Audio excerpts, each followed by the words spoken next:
हाय, कैसे हैं आप सभी। आई होप आप सभी बहुत अच्छे होंगे और तैयारी अपनी जो है बहुत अच्छे से कर रहे होंगे, ठीक है ना।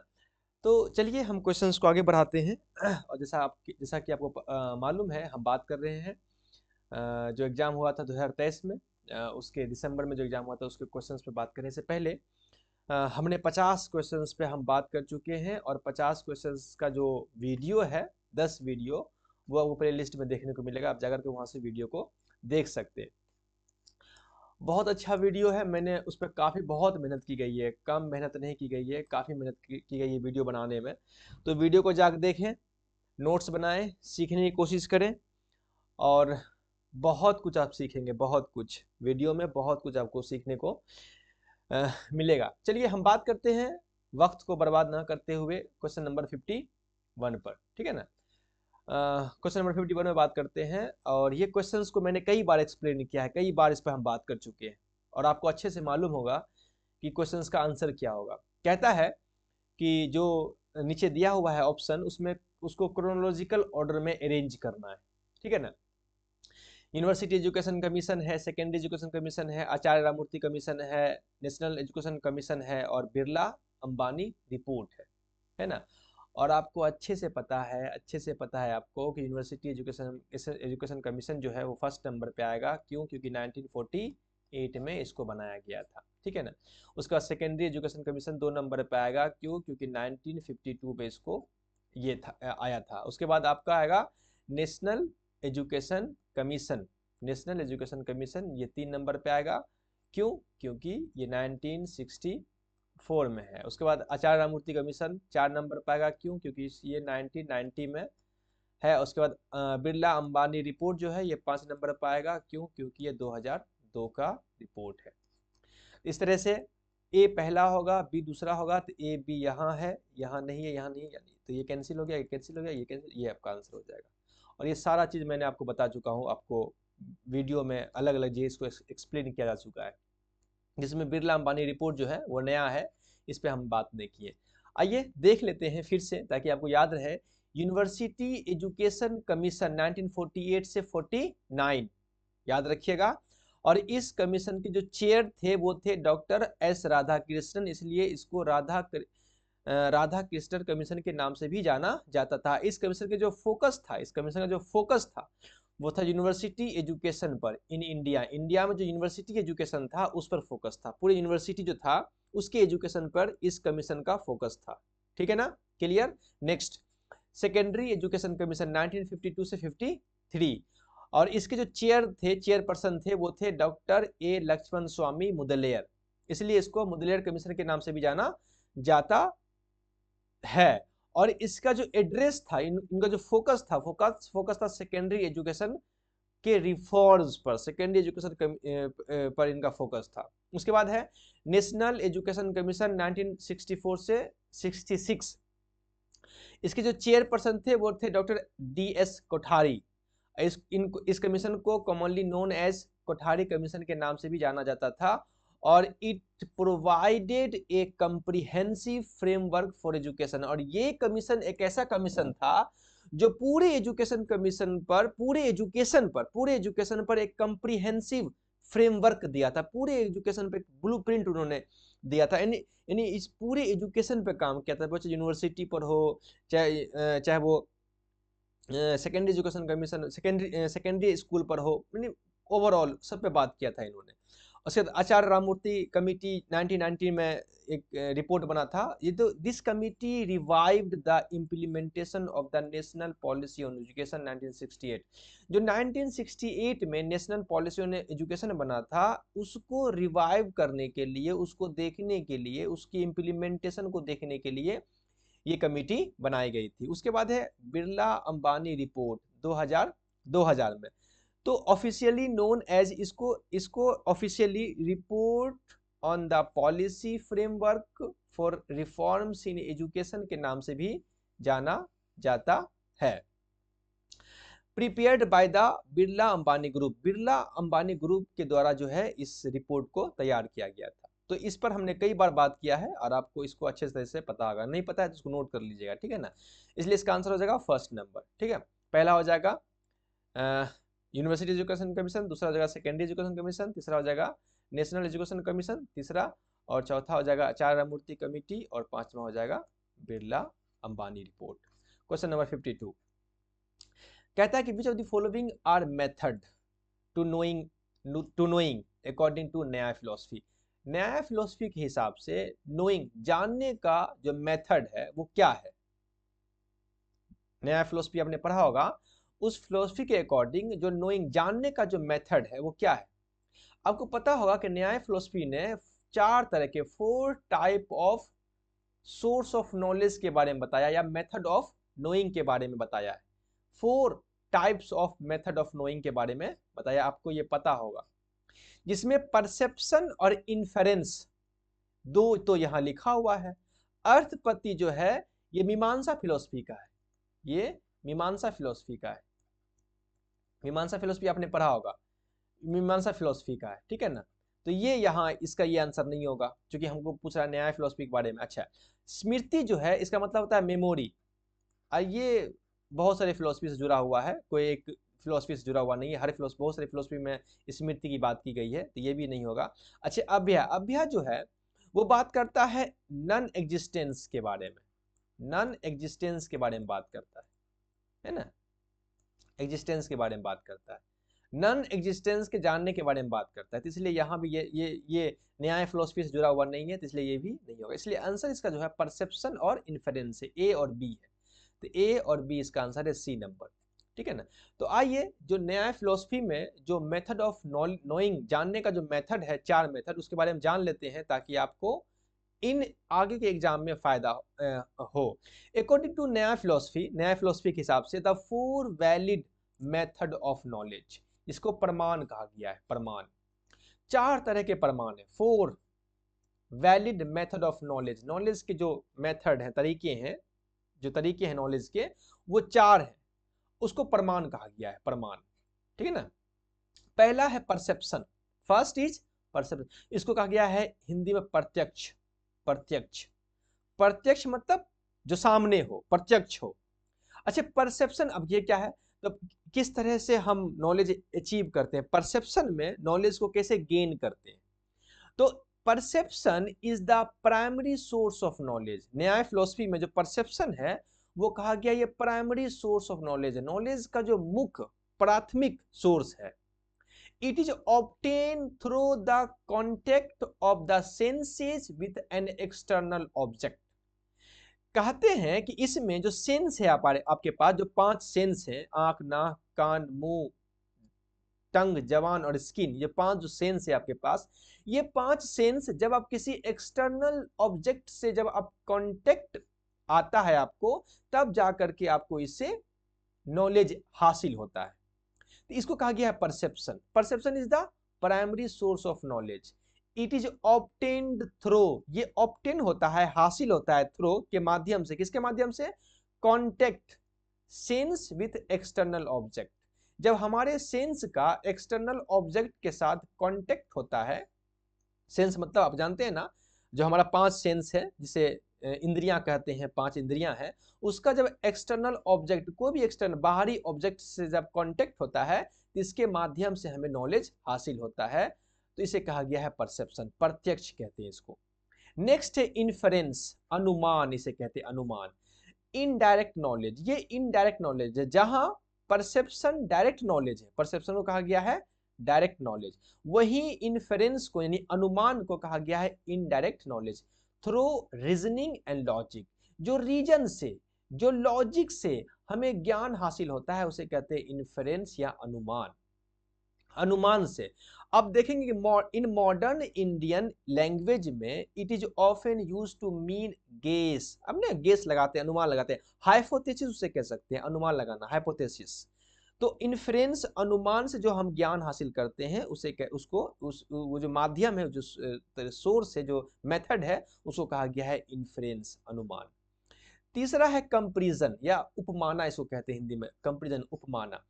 इट इज मेथड, ये वो तरीका है ऑफ गेनिंग नॉलेज, नॉलेज को हासिल करने का ये वो तरीका है, by comparing something to something that is already known. यानी वो चीज जो आप पहले से जानते हैं उसको किसी दूसरे चीज के साथ कंपेयर करके जो नॉलेज आप गेन करते हैं उस तरीकों को कहते हैं, उस मेथड को कहते हैं कंपैरिजन या उपमाना। क्लियर ना? उसके बाद टेस्टिमनी, यानी जिसे कहते हैं शब्दा, टेस्टिमनी। तो इन इंडियन फिलोसफी शब्दा is the term for verbal testimony like scriptures, यानी जो स्क्रिप्चर से, जो किताबें हैं, जो ग्रंथ हैं, उससे जो आप नॉलेज हासिल करते हैं उसको कहा गया है टेस्टिमनी, यानी कि शब्दा। या और the idea that words from the trustworthy persons can be valid source of knowledge, या उस ट्रस्टवर्दी इंसान से जिस पे आप यकीन कर सकते हैं, उससे अगर आप कोई नॉलेज अचीव करते हैं तो वो भी टेस्टिमनी है, वो भी शब्दा है, इसमें कोई दिक्कत नहीं है। तो जो परसेप्शन है, जो इंद्रियों से, जो सेंसेस से जो हम ज्ञान हासिल करते हैं, उस मेथड को कहा गया है परसेप्शन या प्रत्यक्ष। इन्फ्रेंस अनुमान, जो लॉजिक से, जो रीजन से हम ज्ञान हासिल करते हैं उसे कहा गया है इन्फ्रेंस अनुमान। जब दो चीजों को कंपेयर करके जब हम ज्ञान हासिल करते हैं उसको कहते हैं कंपैरिजन या उपमान। आज जो स्क्रिप्चर से, जो अलग अलग जो ग्रंथ है उससे जो हम नॉलेज हासिल करते हैं उसका कहा गया है टेस्टमनी या शब्दा। तो इस तरह के 4 वैलिड मेथड ऑफ नॉलेज है अकॉर्डिंग टू न्याय फिलोसफी, जिसको प्रमाण भी कहा गया है। और इस बात को आप याद रखेंगे, पेपर 1 में भी आपको यहां से क्वेश्चंस आते हैं, ठीक है ना? तो इसका आंसर हो जाएगा ए और बी। खैर यहाँ तो 2 दिया हुआ है, चारों मैंने बता दिया, ए बी यहाँ इसका आंसर हो जाएगा, ठीक है ना? Question number 53। क्वेश्चन नंबर 53 आइए देखते हैं। और आपको पता होगा जब हम 53 की बात करेंगे तो आपको पता है कि हम लेजिस्फेयर लीडरशिप के बारे में बात कर चुके हैं। लेजिस्फेयर लीडरशिप के बारे में बात कर चुके हैं। ये वो लीडर की ये वो क्वालिटी होती है जिसमें लीडर जो है, एक तरफ लिखा हुआ है लीडरशिप स्टाइल, दूसरी तरफ लिखा हुआ है उसके कैरेक्टरिस्टिक, दोनों को मैच करना है, ठीक है ना? तो इसमें जो एक है लेजिस्फेयर लीडरशिप, इसमें लीडर की ये वो क्वालिटी है जिसमें लीडर जो है, जो अपने जो सबऑर्डिनेट हैं या टीम मेंबर हैं उसको कम से कम गाइड करता है, उसको आजादी देता है, फ्री करता है, उसको बहुत कम हस्तक्षेप करता है अपने टीम मेंबर को। हमने इस पे बात किया था पहले क्वेश्चंस में, है ना? और ऑटोक्रेटिक जो लीडरशिप होते हैं, ऑटोक्रेटिक ये वो लीडर होते हैं जो रिजिड होते हैं, जो डिसीजन में लेने में किसी का मदद नहीं लेते हैं, अपनी डिसीजन खुद लेते हैं, इसे कहते हैं ऑटोक्रेटिक लीडरशिप। ये वो लीडर होते हैं, लीडर की वो क्वालिटी है जिसमें लीडर जो है किसी चीज को डिसीजन लेने में किसी का हेल्प नहीं लेता है, कोई टीम मेंबर का नहीं, ये अपने लीडर मतलब ये डिसीजन लेता है, इसे कहते हैं ऑटोक्रेटिक लीडर। और डेमोक्रेटिक मतलब आप जानते हैं कि स्वतंत्र मतलब लोकतांत्रिक, जहां लीडर्स जो हैं वो डेमोक्रेटली अपने डिसीजन में सभी पार्टिसिपेट को मतलब हेल्प कर मतलब हिस्सेदारी बनाता है। तो ऑटोक्रेटिक लीडरशिप के बारे में समझते हैं। देखिए यहां देखिएगा ऑप्शन नंबर 3 पढ़िए कि लीडर मेक डिसीजन, लीडर जो है जो डिसीजन लेता है विदाउट इनपुट फ्रॉम सबऑर्डिनेट, जो उनके सबऑर्डिनेट हैं या उसको टीम मेंबर भी कह सकते हो, टीम मेंबर, उस टीम मेंबर के बिना हेल्प लिए, input without input from subordinate, तो उस टीम मेंबर के बिना हेल्प लिए हुए वो अपना डिसीजन खुद लेता है, इसे ही कहते हैं ऑटोक्रेटिक लीडरशिप।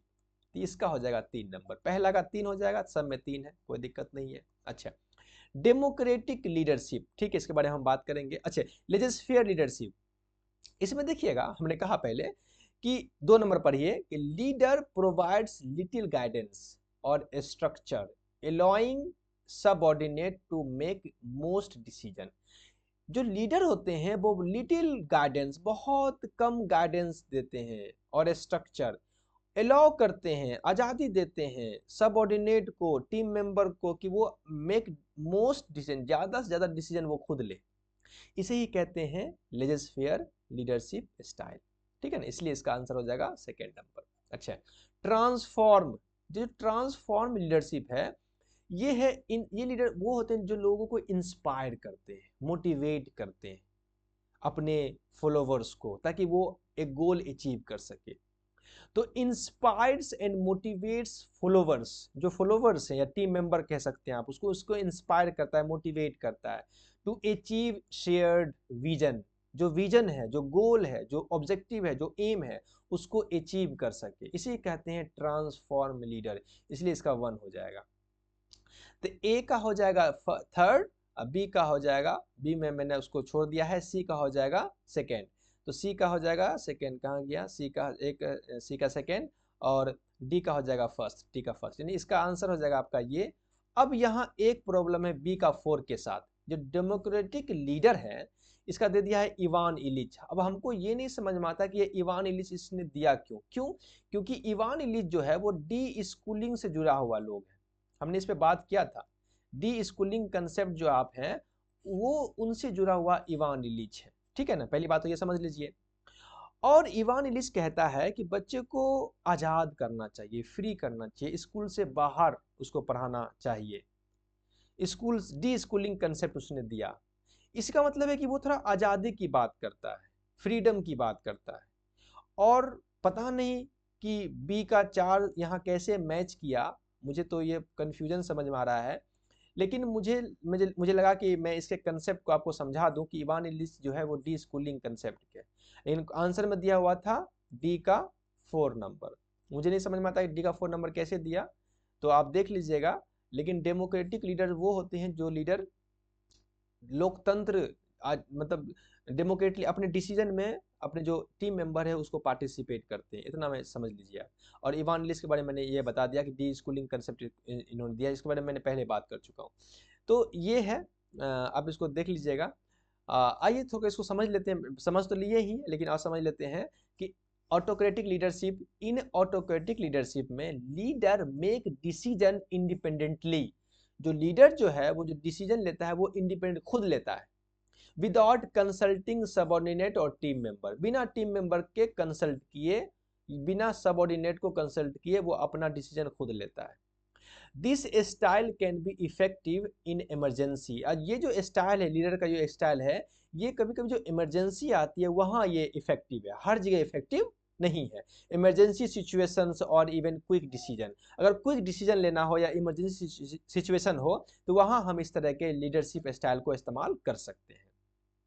डेमोक्रेटिक लीडरशिप होता है, in democratic leadership leader encourage participation and value input from team members in decision making. हमने कहा ना कि डेमोक्रेटिक लीडरशिप में जो लीडर होता है वो इनकरेज करता है participation and value input from team members in decision making. Decision making में जो टीम मेंबर होते हैं उस टीम मेंबर की जो योग्यता वैल्यू होती है पार्टिसिपेशन करने की, उसको इनकरेज करता है, टीम मेंबर को इनकरेज करता है ताकि वो पार्टिसिपेट कर सके डिसीजन मेकिंग में, इसे कहते हैं डेमोक्रेटिक लीडरशिप। ये जोर देता है कोलैबोरेशन पर, कम्युनिकेशन पर और शेयर रिस्पॉन्सिबिलिटी पर जोर देता है। लेजिस्लेटिव लीडरशिप क्या होता है, इन लेजिस्लेटिव लीडरशिप में लीडर जो है प्रोवाइड करता है मिनिमम गाइडेंस और इंटरवेंशन, बहुत कम गाइडेंस, बहुत कम इंटरवेंशन करता है, बहुत कम हस्तक्षेप करता है। Allowing team members to make their own decision, वो टीम मेंबर को आज़ादी देता है कि ताकि वो ज़्यादा से ज़्यादा डिसीजन खुद ले सके, इसे कहते हैं लेजिस्लेटिव लीडरशिप। और ट्रांसफॉर्मेशनल लीडरशिप जो है, तो इन ट्रांसफॉर्मेशनल लीडरशिप में leader inspire and motivates followers, followers को इंस्पायर करता है, मोटिवेट करता है टू अचीव शेयर्ड विजन, जो विजन है, जो गोल है, जो एम है उसको अचीव कर सके, एंड एक्सीडिंग एक्सपेक्टेशन, जो एक्सपेक्टेशन है उसको अचीव कर सके। तो ये जो है अलग अलग तरह के लीडरशिप हैं, आप इसको जहन में रखिएगा, दिमाग में रखिए, नोट्स में थोड़ा सा बना लीजिए ताकि आपको समझ में आए। ऑटोक्रेटिक वो लीडर होते हैं जो डिसीजन जो है वो इंडिपेंडेंटली लेते हैं बिना किसी के हेल्प से। डेमोक्रेटिक लीडर वो होते हैं जो लोगों को, टीम मेंबर को इनकरेज करते हैं ताकि वो डिसीजन मेकिंग में पार्टिसिपेट कर सके। लेजिस्लेटिव लीडर वो होते हैं जो मिनिमम गाइडेंस और इंटरवेंशन करते हैं डिसीजन मेकिंग में और ज़्यादा से ज़्यादा अपॉर्चुनिटी देते हैं टीम मेंबर को डिसीजन लेने में। और ट्रांसफॉर्मेशन लीडरशिप वो होते हैं जो टीम मेंबर को इंस्पायर करते हैं, उसको मोटिवेट करते हैं गोल को अचीव करने के लिए, ठीक है ना। तो इस तरह से इसका आंसर हो जाएगा आपका बी नंबर। जैसे ए का हो जाएगा आपको थर्ड, आई होप जो जानते हैं, ठीक है ना। उसका डी का तो मैंने यहाँ है, मैंने बता दिया आपको क्यों, क्या वजह क्या है। और सी का हो जाएगा आपको सेकेंड नंबर, एंड डी का हो जाएगा आपको फर्स्ट नंबर, ठीक है। चलिए 45 देख 54 देख लेते हैं। 54 कहता है कि the advantage of digital library, जो डिजिटल लाइब्रेरीज है उसके क्या एडवांटेज है as compared to traditional library. जो ट्रेडिशनल लाइब्रेरीज है, जो पारंपरिक लाइब्रेरीज आ रही है, जो आप देखते होंगे लाइब्रेरी में पढ़ते होंगे, उसके कंपेयर में जो डिजिटल लाइब्रेरी उसके क्या एडवांटेज है। आपको आराम से ये क्वेश्चन का आंसर पता होगा। जो डिजिटल लाइब्रेरीज है, जो लाइब्रेरीज आपके मोबाइल में है, जो लैपटॉप में है, वो जो लाइब्रेरीज है वो इफेक्टिव यूज ऑफ टेक्नोलॉजी, वो अच्छे से इफेक्टिव यूज ऑफ टेक्नोलॉजी का अच्छा से इस्तेमाल उसमें होता है ना। इसके एडवांटेज है। डिफिकल्ट कैटलॉग में डिफिकल्टी होती है, बिल्कुल नहीं, कैटलॉग में डिफिकल्टी नहीं होती है। अच्छा, असेंबलिंग एनी टाइम एनीवेयर, बिल्कुल आप जहां हो जैसे हो इसका इस्तेमाल कर सकते हो। Easily link to other resources, बिल्कुल अदर रिसोर्सेज को आराम से लिंक कर सकते हो, ये बिल्कुल सही है। अच्छा, ए resource can be simultaneously use by multiple users, बिल्कुल एक ही रिसोर्स को अलग अलग लोग जो है एक साथ, मतलब एक ही टाइम पर इस्तेमाल कर सकते हैं, बिल्कुल सही बात है। तो ए हो जाएगा, सी हो जाएगा, डी हो जाएगा और ई हो जाएगा। ए सी डी और ई, इसका आंसर हो जाएगा आपका बी नंबर, ठीक है ना। आइए इसके कुछ एडवांटेज हम देख लेते हैं। जो डिजिटल लाइब्रेरीज हैं उससे कुछ एडवांटेज हम समझ लेते हैं, जैसे कि accessible any time and anywhere, जहाँ जिस समय हो जहाँ हो आप इसको एक्सेस कर सकते हैं, ये इसके खूबी है। Easily link to other resources, जो अदर रिसोर्सेज है उसको आराम से आप लिंक कर सकते हैं, बिल्कुल सही बात है। ए resource can be simultaneously use by multiple users, जो अलग अलग यूजर्स हैं वो एक ही रिसोर्स को आप कई बार इस्तेमाल कर सकते हैं, एक ही साथ इस्तेमाल कर सकते हैं, मतलब बहुत सारे इसके स्कोप्स हैं। स्पेस सेविंग, बिल्कुल बहुत स्पेस अब कम लगता है कि आप छोटा सा फ़ोन है, छोटा सा मेमोरी है चिप, उसमें कई सारे आप चीज़ों को रख सकते हैं, आपको इसके लिए फिजिकल स्ट्रक्चर की ज़रूरत नहीं पड़ती है, बिल्कुल सही बात है।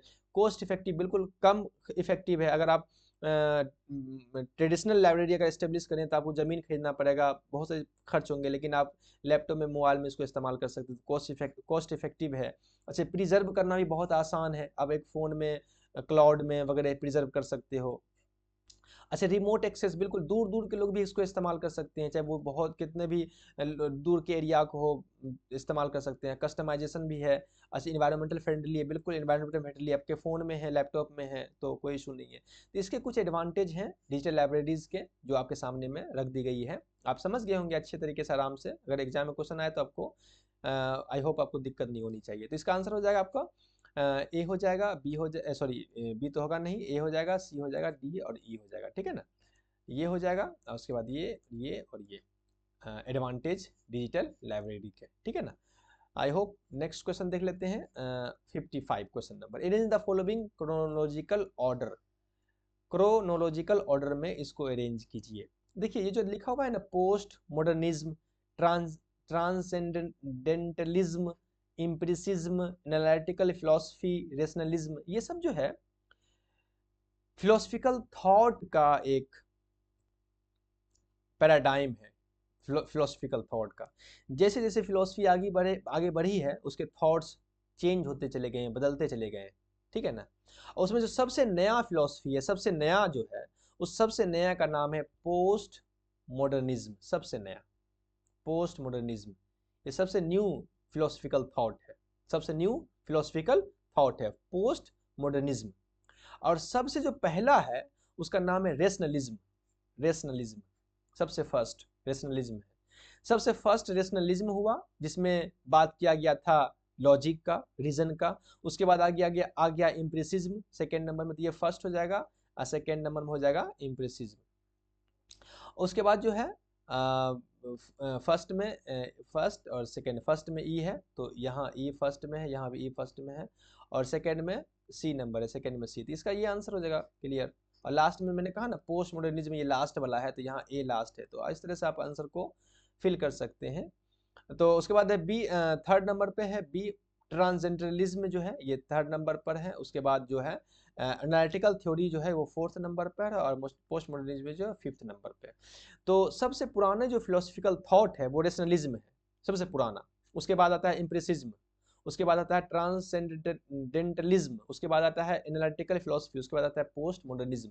ठीक है ना, इस तरह से है। आइए इसको समझ लेते हैं ताकि चीज जो है आपको समझ में आए, आप दिमाग में रखें बातों को। दिस ऑर्डर, ये जो ऑर्डर है जो हमने बात किया, इलुस्ट्रेट, ये व्याख्या करता है डेवलपमेंटल फिलोसफिकल थॉट। जो फिलोसफिकल थॉट जो डेवलप हुआ है उसकी व्याख्या करता है, जो वक्त के हिसाब से फिलोसफिकल थॉट बदले हैं उसकी व्याख्या करता है। पहला है रेशनलिज्म।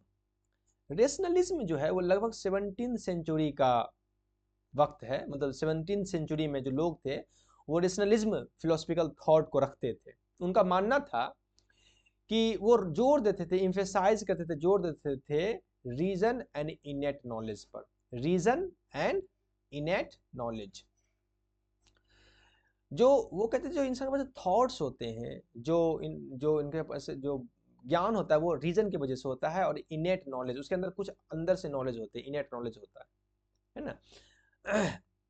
और जो इम्प्रेसिज्म है उसके बाद आ गया इम्प्रेसिज्म। इम्प्रेसिज्म जो है 17th से लेकर के 18th सेंचुरी के बीच का है, लगभग 1800, हाँ इसी के बीच का है। वो empiricism emphasizes the role of sensory experience.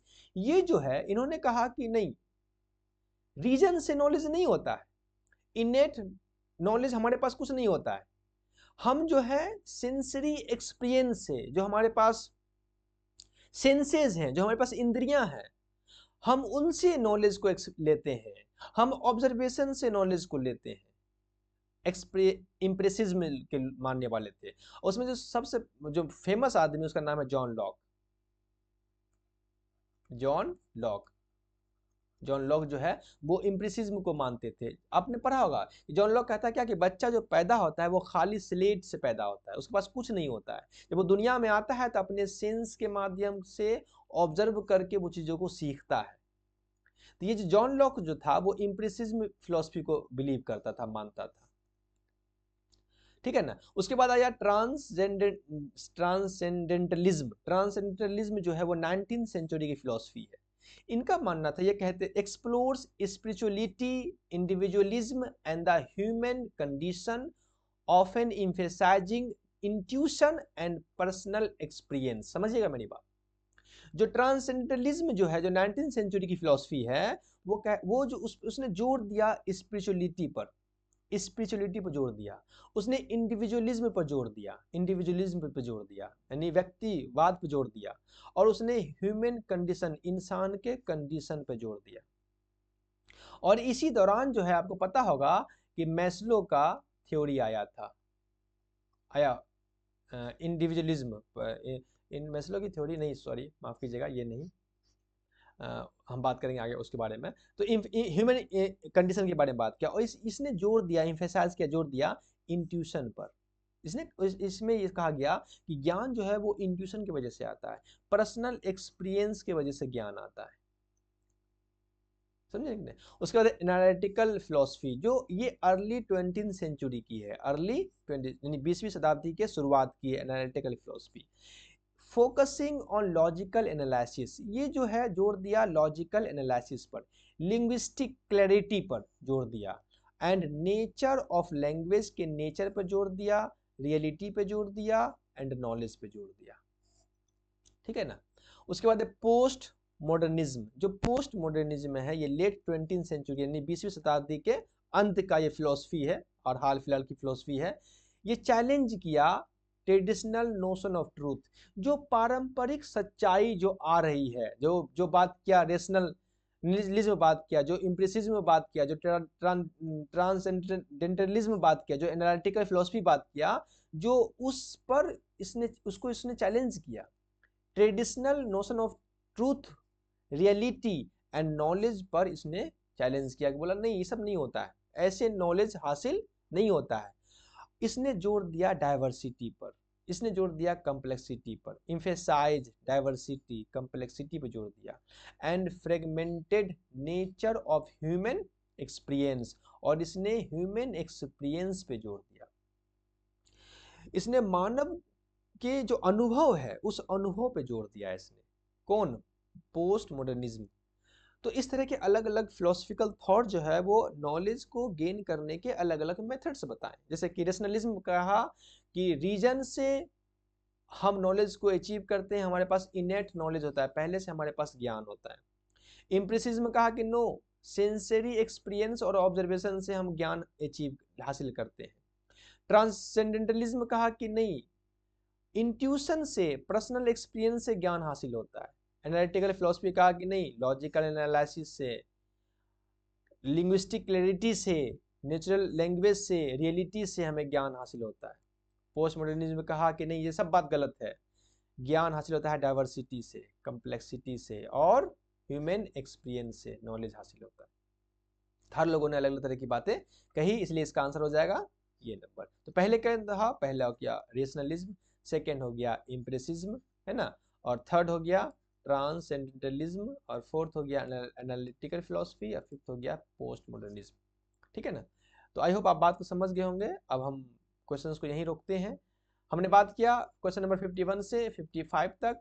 हम एक क्वेश्चंस पे एक वीडियो में 5 क्वेश्चंस पे ही डिस्कस करते हैं। मिलते हैं नेक्स्ट वीडियो में, जहां हम बात करेंगे 56 से लेकर के 60 क्वेश्चंस तक। तब तक के लिए अपना ख्याल रखेंगे। मिलते हैं नेक्स्ट वीडियो में। प्लीज़ वीडियो को सब्सक्राइब करें अगर अच्छा लगे तो। कोई प्रॉब्लम हो, लगा किसी क्वेश्चंस में किसी तरह का कोई इशू है जो मैं कहा तो गलत कहा, प्लीज़ कमेंट करके बता दीजिएगा, ताकि मैं उस चीज़ को ठीक कर लूँ और आपको मैं हेल्प कर सकूँ। मिलते हैं नेक्स्ट वीडियो में, तब तक के लिए अपना ख्याल रखिएगा। Okay bye.